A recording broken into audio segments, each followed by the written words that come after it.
Hey everybody, how's it going? Chris here, and as usual, of course, to bring you guys some comic book goodness to gorge yourself on here. Next thing is you see here, got this for Logan.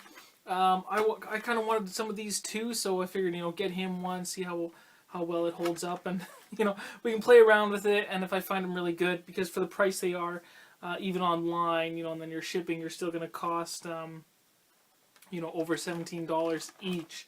So we'll see how good they are. But he's been having a ton of fun with this already. It's just great, I think. These Nerf Wolverine claws, just a lot of fun. So, schnicked. A lot of fun. The wife got for Logan a really cool book. I read it to him during bedtime. I read the last 2/3. Nikki read the first third. But when I started reading, I got really into it. It was a great graphic novel type of story, and it seems like Logan, really liked it.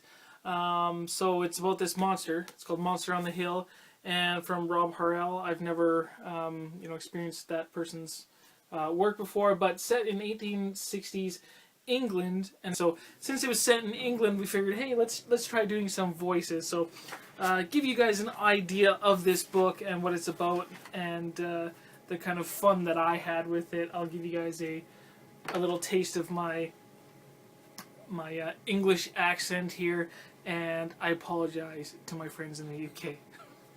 So this is my voice. We'll start off with Rayburn, the voice of the dragon, Rayburn. Listen, old man, I haven't attacked in 7 years, alright? 7 years? What about the attack of 63? That wasn't an attack. I just came into town for gum. That's why. Always thought your heart wasn't in that one. It's over there. And then the little boy says, Look, let's work on something else. Can you breathe fire? No, I cannot breathe fire. Can't breathe fire. No lies be mice. Crummy teeth. Weak raw. And these wings. Flightless.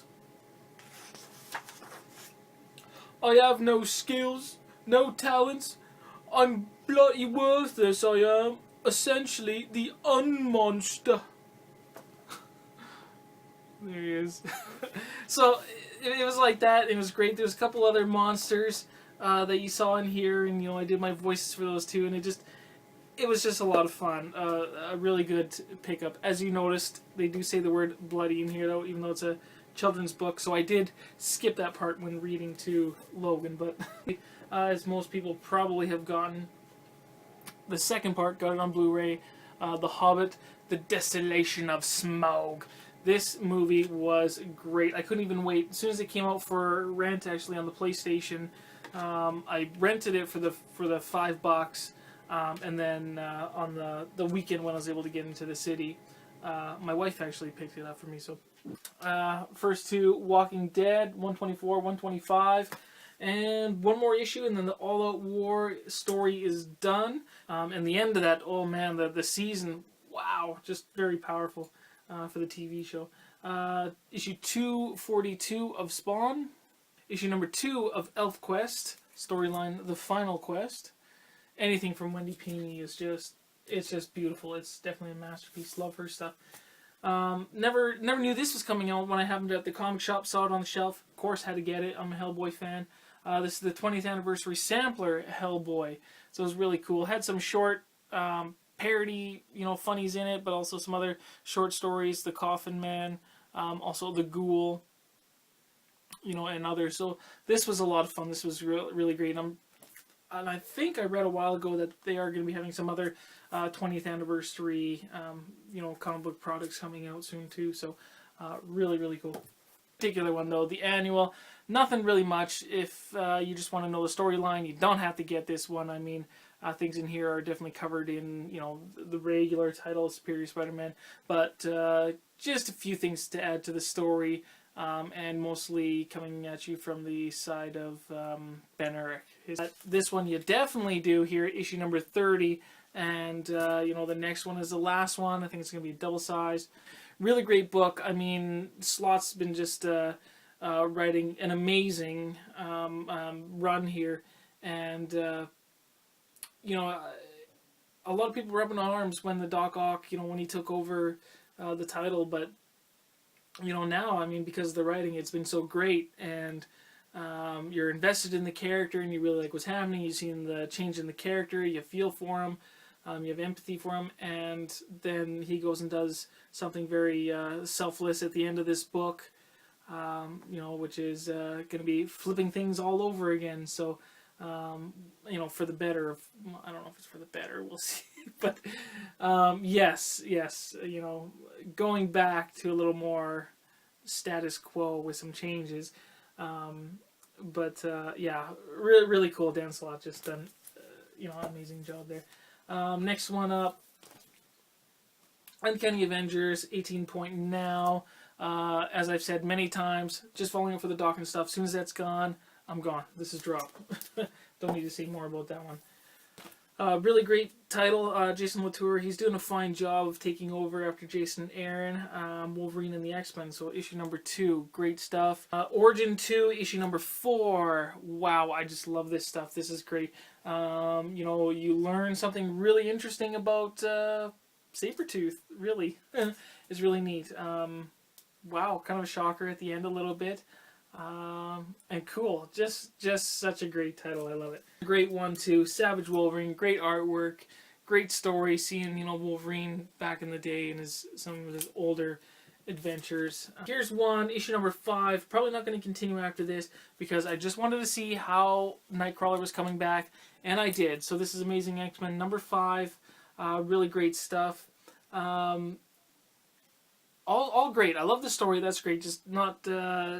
You know, a huge fan or, well, follower, I guess, of Nightcrawler, so I can kind of do without, you know, continuing his stuff here, but we'll see how closely related it is to, like, the Wolverine and the X-Men title.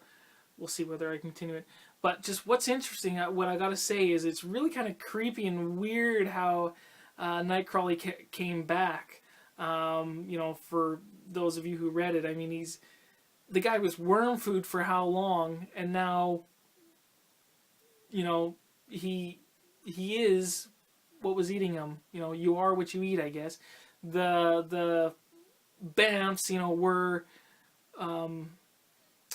fathered by like some kind of shape-shifting demon or something, and this giant hell maggot. So it was really weird. So the Bamfs formed together and made a body for him, and So, I say Nightcrawler was worm food, and now, yeah, he's a bunch of shape-shifting, you know, maggots from hell. It's really odd, weird, and creepy. But very, very good book. That led into Nightcrawler issue number 1.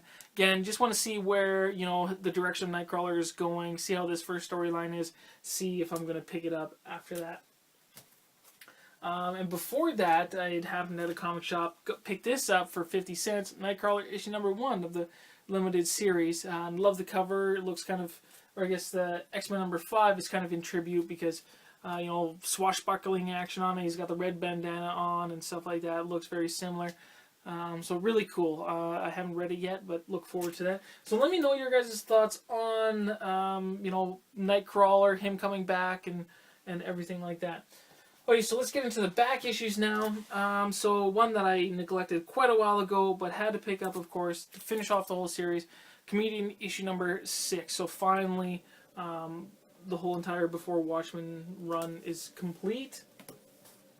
Getting into some DC back issues here. Well, besides that one, Rima, the Jungle Girl, issue number 3. Want to collect them all. It was a great read. The first couple issues that I read, so it's only a 7-issue run. I gotta get it. It's great. This is the kind of stories that I do like from DC. So there you go. I'm gonna collect all of that. Next one here, Heroes for Hope, starring the X-Men. Of course, it's X-Men and it's got Wolverine on the cover. Had to get that. Now, next up, the few issues here are in part, especially the last 2, paid for by R. Dowdy 95. I'd gotten a gift certificate from him from a contest quite a while ago, and I applied them to this this purchase of these few of these comics to finish off a run. And you know, as a collector, it's always fun to finally you know, finish a run. You feel, you know, like you've achieved something. And because of Rob and those few extra dollars I had, I was able to pull the trigger on a few of the last issues that were a little more expensive to get. And complete the run. So let's go through this, and thank you very much, Rob, for that gift certificate. So issue 156 of Marvel Comics Presents, 160,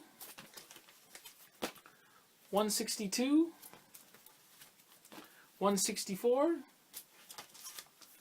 166,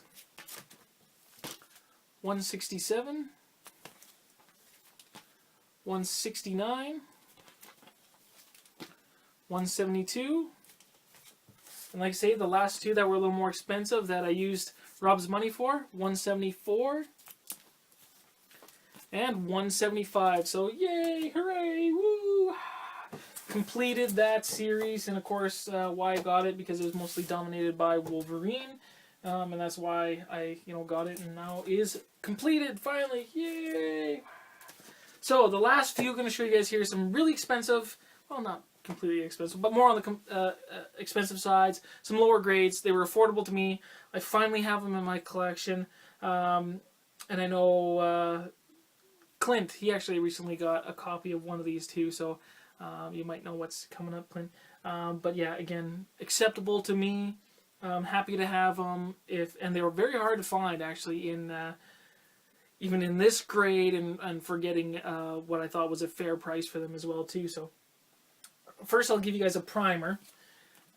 Here, Uncanny X-Men issue 195. I thought this cover was just so crazy. I had to get it there.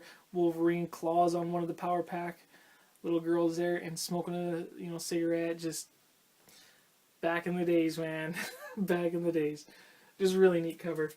Okay, so here it is. I'll show you the one first. The key issue here. You guys know what I like, and you'll definitely think this is me, and I'll give you my quick thoughts on it here. So, bam! There you go. Issue 94 of the X-Men, and of course this is the issue that really, you know, with the ongoing, that, you know, had the ongoing of the all-new, all-different X-Men, previously in Giant-Size X-Men, and, you know, of course I'm getting it for Wolverine. Since I completed my Marvel Comics run, this is kind of the direction that I'm going in. You know, I've got my Giant-Size X-Men, I've got my, you know, Hulk 180 to 182, and that, so this was definitely the next step. So, pretty much a lot of the stuff that you see me, that I got here, especially these two, was paid for by other stuff that I had sold and traded. So really not much out of my pocket too. So I'm really happy with this. Lower grade, like I said, it's probably, you know, it might be about a 4, 4.5, about that. But I'm happy with it. Everything's intact and everything, and great looking, really beautiful in the Mylar. And to match that, I couldn't get this 194 without this one, because I really wanted to finish reading the story. So this is part 2 of the, what is it called? Doomsmith or something like that, I think it is. I really don't like the character Count of Feria, but I do like his Animan. And before, when I had read, you know, a reprinted version of 94, I didn't find it all that fun. I really didn't like it, but reading in the old form as it was meant to was a lot better, and reading the complete story as well was a lot better. So my thoughts on this particular story is a lot better, actually, after getting these comics. So I'm very happy, very proud to have these in my collection. This is also, I guess, kind of a minor key issue. Well, the death of Thunderbird happens, so he first appears in that 94, or the giant size, and then dies here as well too. So yeah, really really interesting. So yeah, good story, very acceptable copies. Glad to have them in my collection, and this is the direction that some of my collecting will be going now, with you know, in regards to Wolverine, is from 94 up, getting his appearances. Well, pretty much all of them. I'll try to get a straight run or whatever from 94 up. until this volume ends, because Wolverine is not in the current volume. But yeah, so there you go, you guys. Try to get it done quick. Hopefully you guys enjoyed that. And I'd love to hear all of your guys' opinions on my haul, and anything else you have to say. And coming up next, hopefully soon, with special guests, there will be a video game haul. I got a bunch of that stuff to show you guys too as well too. So hopefully you'll check that out as well. And I'll talk to you guys all later. Bye.